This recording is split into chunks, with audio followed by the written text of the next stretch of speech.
Everyone has had some sort of leadership role or mentor to guide them throughout life.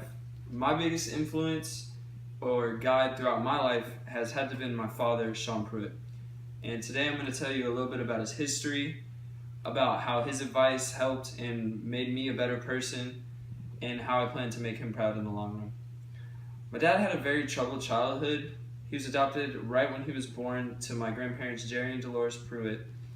And my grandparents told him at a very young age that he was adopted, and he went his whole life believing that his parents didn't want him, and he had to live with that until he finally realized the situation on why he was adopted.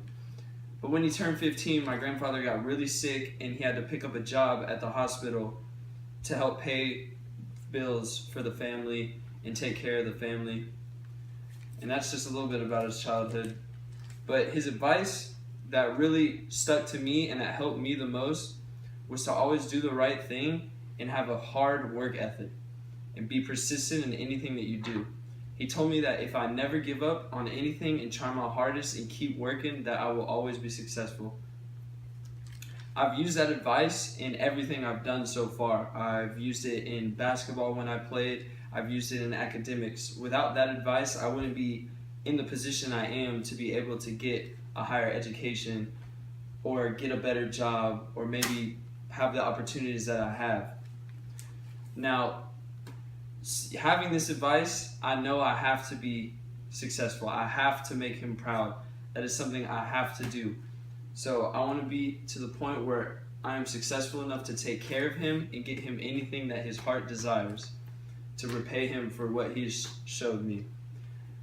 It's safe to say I have a long road ahead to get to that point, but I'm ready with the stuff that he's taught me and the values that he's taught me, and I'm ready to put my head down and just get to it. So today I've told you about my biggest influence, my dad. I've told you about a little bit of his history, how his advice and how his words pushed me to be a better person, and how I plan to succeed him or make him proud. I know everyone else's role model may not have been their parents, but I had to choose mine because it's true. He was the biggest in my life. And thank you all for listening.